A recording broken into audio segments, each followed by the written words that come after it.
नमस्कार विद्यार्थियों, पुनः एक बार सभी आपका YouTube चैनल पर हार्दिक स्वागत है। हम बोर्ड परीक्षा की तैयारी के अंतर्गत हिंदी साहित्य कक्षा 12 और हिंदी अनिवार्य कक्षा 12 के पाठ्यक्रम में जो पद्य खंड है, पद्य भाग है, उसके अंतर्गत पाठ पढ़ रहे हैं और उनका शेष प्रश्न वाक्य सहित हम समझने की कोशिश कर रहे हैं। चैनल पर यदि आप नए हैं तो ज़रूर सब्सक्राइब कर लें घंटे का निशान दबा करके, जिससे आपको नोटिफिकेशन नई वीडियो का तुरंत मिल जाएगा। एवं लाइक ज़रूर करें, आप जो भी वीडियो देख रहे हैं वो लाइक ज़रूर करें, शेयर करना ना भूलें अधिक से अधिक विद्यार्थियों तक। अच्छी प्रकार से समझाया गया है, फिर भी यदि किसी प्रकार से आपको ज्ञान की कोई अथा नहीं है तो आप कमेंट करके ज़रूर कमेंट बॉक्स में अपनी राय बताएं। मलिक मोहम्मद जायसी ये जो है वो हिंदी साहित्य में भक्ति काल के सूफी संत हुए थे, सूफी संत और कवि हुए थे महात्मा। इनका जन्म 1492 और 1542 से जीवन काल है, इनकी आयु है। ये निर्गुण संत थे। भक्ति काल में सगुण और निर्गुण दो का भी धारा हुई थी, जिसमें निर्गुण में प्रेम मार्गी शाखा के ये प्रवर्तक थे मलिक मोहम्मद जायसी, और कबीर जी थे ज्ञान मार्गी शाखा के संत काव्य धारा के प्रवर्तक। तो मलिक मोहम्मद जायसी के बारे में पढ़ते हैं। अमेठी उत्तर प्रदेश के निकट जायस नामक स्थान के रहने वाले थे, इसलिए इनका नाम भी है वो जायसी है। इसी कारण वे जायसी कहलाए। वे अपने समय में सिद्ध और पहुँचे हुए फकीर माने जाते थे, संत कवि माने जाते थे। उन्होंने सैयद अशरफ और शेख बुरहान इनके गुरुओं का नाम है। ये दो गुरु का वर्णन आता है इनके। तो ये प्रतियोगी परीक्षा में पूछा जाता है। मलिक मोहम्मद जायसी के बारे में विस्तार से पद्मावत और आखिरी कलाम जैसी रचनाओं के बारे में भी जाना जाता है, अकरावट। तो गुरु का वर्णन पूछा जाता है, आप ध्यान रखें ज़रूर, क्योंकि ये वीडियो आपके आगे के जो एग्ज़ाम है उसमें भी ज़रूर काम आएगा, फर्स्ट ग्रेड सेकंड ग्रेड। जायसी सूफी प्रेम मार्ग के सर्वश्रेष्ठ कवि माने, जैसे मैंने बताया जनक थे। उनका पद्मावत प्रेमाख्यान परंपरा सर्वश्रेष्ठ प्रबंध काव्य महाकाव्य है। भारतीय लोक कथा पर आधारित इस प्रबंध काव्य में सिंहल देश की, इन श्रीलंका के सिंहल देश राजकुमारी पद्मावती और चित्तौड़ राजा रतन सेन के प्रेम की कथा है। जायसी ने अपने इसमें लौकिक कथा का वर्णन इस पर किया कि अलौकिक और अप्रत्यक्ष सत्ता का आभास होने लगता है। इस वर्णन में रहस्य का गहरा पुट भी मिलता है। प्रेम का ये लोकधर्मी स्वरूप मानो मात्र प्रेरणादायी है। फारसी की मसनवी शैली में रचित इस काव्य की कथा सर्गों और अध्यायों में बंटी हुई नहीं है, बराबर चलती रहती है। स्थानीय शीर्षक के रूप में घटना और प्रसंग का उल्लेख अवश्य किया गया है। जायसी ने काव्य रचना के लिए दो और चौपा छंद का प्रयोग किया। दो और चौपाई छंद है। फारसी मसनवी शैली और भाषा इनकी ठेठ अवधी भाषा है। तो ये जरूर देखें आप, अभी हम आगे पढ़ेंगे जो 4 माह का वर्णन पढ़ेंगे 12 माह के अंतर्गत अवधी भाषा में। काव्य शैली अत्यंत प्रौढ़ और गंभीर है। जायसी की कविता का आधार लोक जीवन का व्यापक अनुभव है। उनके द्वारा प्रयुक्त उपमा, रूपक, लोकोक्त, मुहावरा का प्रयोग भी काव्य भाषा में लोक संस्कृति के प्रभाव के साथ किया गया है। इनकी रचना है पद्मावत, ये देखो हाईलाइट कर रखी है तो जरूर याद रहे। अकरावट, आखिरी कलाम प्रमुख कृतियाँ हैं जिनमें पद्मावत प्रसिद्धि का आधार रहा था। पाठ्य पुस्तक में शामिल उनकी जो रचना है पद्मावत के बारे में कुछ अंश दिए गए, जिसमें 4 माह का वर्णन है और नागमती का वियोग खंड का वर्णन है। नागमती के वीर्य का वर्णन किया गया। नायिका खुद नागमती है। कवि ने शीत के अगहन यानी आपके मार्क्सिस्ट जिसे मिक्सर कहते हैं, आप मारवाड़ी मिक्सर किया करा, और पूष यानी पो माह, पौष माह और पो मार और फागण, ये 4 महीनों का वर्णन किया गया है। नायिका की वीर्य दशा का वर्णन है, वीर्य यानी दुख का वर्णन है। प्रथम अंश में प्रेमी के वियोग में नायिका वीर्य की अग्नि में जल रही है और भंवरे और कौवे के सामने अपनी स्थिति का वर्णन करते हुए नायक को संदेश भेज रही है। द्वितीय अंश में वीरणी नायिका के वर्णन के साथ साथ शीत ऋतु से शरीर कांपने लगता है और वियोग से, दुख से हृदय कांपने का सुंदर वर्णन इसमें किया गया। विद्यार्थियों, चकवा और चकवी या चकई और कोकिला से नायिका के वीर्य की तुलना की गई है। जिस प्रकार कोयल और चकवा, चकवी, चकई, चकवी जो दुखी रहती है, नायिका वीर्य में शंख के समान हो गई है। 30 अंश में माघ महीने में जाड़े से कांपती नायिका की वीर्य की वर्णन किया गया दशा का, तो वियोग श्रृंगार रस है। अगला है वर्षा का होना तथा पवन का बहना भी वीर्य के ताप को बढ़ा रहा है। अंतिम फागुन मास में चलने वाले पवन उसके शरीर को झकझोर रहे हैं और शीत चौगुना बढ़ा रहे हैं, ये भी है। सभी भाग खेल रहे हैं, परंतु नायिका अकेले होने के वीर्य ताप में अधिक दुखी होती, संतप्त दुखी होती है और वो नहीं खेल पाती है। चाचरी नामक खेल जो फाग माह में खेला जाता है। अब देखो विद्यार्थियों, हम यदि बात करें इसमें 12 मासा के अंतर्गत पहला माह है, ये मार्गशीर्ष माह है, आप ज़रूर ध्यान रखें। मार्गशीर्ष माह, वीडियो को जो देख रहे हैं वो लाइक कर दें और अधिक से अधिक शेयर करना नहीं भूलें। तो मिंगसर कहते हैं हम मारवाड़ी में उसको। तो यहाँ पर देखो आपको प्रश्न क्या लिखना है कि प्रस्तुत पद्यांश मलिंगो जाषित और रचित पद्मावत महाकाव्य के नागमती वीर्य खंड से लिया गया है और इसमें नागमती के वीर्य का वर्णन किया गया है। तो यहाँ पर देखो सबसे पहले बताया गया है, उसकी दशा का वर्णन करते हुए कवि कह रहे हैं कि अगन देवर्ष घटा निशी बाड़ी, अगेन यानी मार्गशीर्ष मास में देवर्ष दिन घट जाते हैं और निशी यानी रात्रि की अवधि बढ़ जाती है। तो अगन मास में यानी मार्गशीर्ष माह में दिन की अवधि छोटी हो जाती है और रात्रि की अवधि लंबी हो जाती है, रात्रियाँ अधिक बड़ी होती है। अब बड़ी रात्रियों में नायिका के लिए तो वो बिना अपने प्रियतम के जो है वो जीना उसका मुश्किल हो गया है। दूबर दुख, दूबर का मतलब है कठिन दुख, इस कठिन दुख को सो जाए किमी काटी, किस प्रकार इसको निकाला जाए। किमी काटी यानी काटना, मारवाड़ी शब्द है काटना, निकालना, कि इस लंबी रात्रि की अवधियों में जो इस कठिन दुख को किस प्रकार व्यतीत किया जाए या निकाला जाए। अब धनी देवश वीरे भार आती, आ कह रही है कि अब तो पति के बिना या नायक के बिना दिन भी रात्रि के समान हो गए, दिन भी जो है वो रात्रि जैसा लगता है, ये यहाँ पर बताया। तो यहाँ पर उपमा अलंकार भी है। जरे वीरे ज्यों दीपक बाती, और वीरे जरे इन जला रहा है, वीरे उसको दुख ऐसे जला रहा है जैसे दीपक में बाती जलती है। तो यहाँ पर उदाहरण अलंकार है विद्यार्थियों, ये भी आप जरूर ध्यान रखें, उदाहरण अलंकार है। फिर आगे क्या लिखा है, कांपा हिया जनावा शिव, हृदय कांप रहा है, यह हृदय जनावा यानी प्रतीत हो रहा है। अब उसका हृदय क्या हो रहा है, कांपता हुआ प्रतीत हो रहा है, ठंड की वजह से हृदय थर थर कांप रहा है। और ऊपर से पे जाए वही संग पियू, यानी ऊपर से उसका पति और साथ में संग पियू यानी पति साथ में और नहीं है। तो इस वजह से उसका वीर्य बहुत अधिक बढ़ गया। घर घर चीर रचू सब कहू, चीर इन वस्त्र रचा यानी पहना है, सब कहू सभी ने। तो वो कह रही है कि सभी ने रंग बिरंगे वस्त्र पहने हैं या पहन रखे हैं, किंतु वो वस्त्र कैसे पहन सकती है क्योंकि उसका नायक उसके साथ में नहीं है। मोर रूप रंग ले गया नव, यानी नव का मतलब है पति, पीछे शब्दार्थ भी कुछ दे रखे हैं कि मेरे रूप और रंग सौंदर्य को तो मेरा पति जब गया यहाँ से सब साथ लेके चला गया। बहुरी ने पलटी ने बहुरा, गा जो बिछू, पलटी ने बहुरा यानी वापस नहीं आया, गा जो बिछू, जब गा यानी गया, जब से बिछू यानी बिछुड़ कर गए, जब से वो मेरे से बिछुड़ के गया यहाँ से, मेरा तन मन हृदय सब साथ लेके गया रूप सौंदर्य, तब से वापस नहीं आया। अब वो फिरे फिरी रंग सोई, अब मेरा रूप सौंदर्य तभी वापस आएगा जब फिरे फिरे रंग सोई, यानी कि फिर दोबारा वो वापस में पुनः मेरे पास लौट आएगा तब।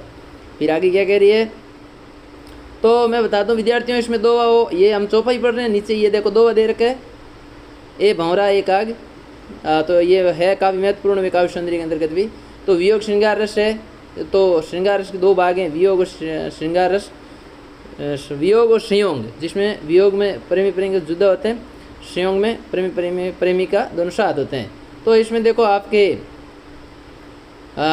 अनुप्रास है, उपमा अलंकार है, बोलचाल की भाषा है वो काम में ली गई है, ठेठ अवधि। फिर देखो आगे क्या कह रही है, शेर अग्नि वीरहिनी ये जारा, जारा यानी जला रही है। तो यहाँ पर वह कह रही है कि जो उसका हृदय है वो ठंडी आग से जल रहा है, उसका हृदय शेरी अग्नि यानी ठंड रूपी आग से उसका हृदय है वो जल रहा है। सुलगी सुलगी दग्धे भय चारा, और जल जल करके उसका हृदय पूरी तरह से क्या हो गया है, ये भी इसने भर गया बताया है कि राख बन रहा है।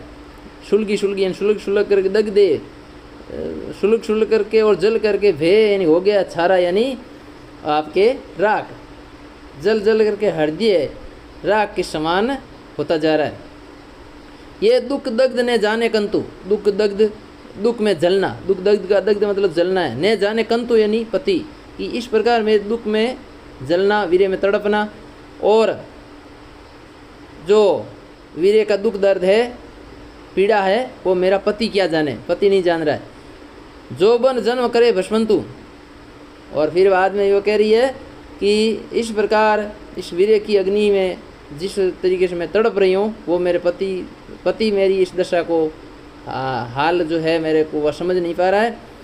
और फिर वो कह रही कि इस वीर्य की अग्नि ने मेरे यौवन रूपी जो जीवन है उसको भस्म कर दिया है, या जो यौवन रूपी जो जन्म है उसको जला करके राख कर दिया है। अब जब राख कर दिया तो दो में वो क्या संदेश दे रही है, पिए सो क्यों संदेश रख, पिए यानी नाथ और पति नायक से जाकर के संदेश देना, ए भंवरा एक आग यानी ये भंवरे और एक कौवा, और जाके ये कहना कि तुम्हारी जो नायिका है वो वीर्य में जल करके मर चुकी है या भस्म हो गई है, मुई यानी मर चुकी है, और उसी के धुएं से हम है वो काले हो गए, यानी उसका धुआं हमें लगा इसलिए हम भी दोनों काले हो गए। तो भंवरा और कौवा दोनों काले होते हैं। तो इस प्रकार से इसमें आपके दो चौपाई और नागवती की वीर्य वेता का बोलचाल अवधि भाषा में वर्णन किया गया है। अब दूसरा माह का वर्णन पढ़ते हैं। आपको समझ में आ गया होगा विद्यार्थियों, विशेष मैंने बता दिए हैं, कला पक्ष और सप्रश्न वाक्य हमने कर लिए। दूसरा माह है पौष माह। तो पौष माह में नायिका की क्या दशा होती है वो बताया। पूष जाड़ थर थर तन कांपा। फिर वो इसमें आपके पद्मावती नागवती ये कंठ से लिया गया, वही वर्णन करना है कि नायिका की वीर्य दशा का वर्णन किया गया है। तो पौष माह में क्या होता है कि शीत की अधिकता के कारण शरीर थर थर जो है वो कांप रहा है, थर थर जाड़।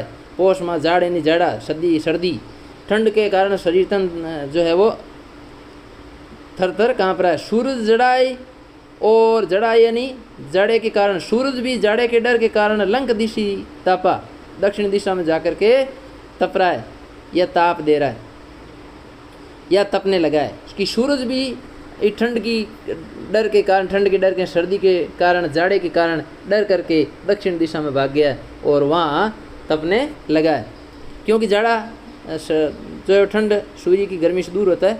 वीरे बाडी वा दारुण शिव। तो आगे बाद में बताया कि वीरे बाडी, वीरे की बाढ़ आ गई है। वीरे बाडी यानी तो यहाँ अनुप्रास अलंकार बे वर्ण की आवृत्ति के कारण विद्यार्थियों।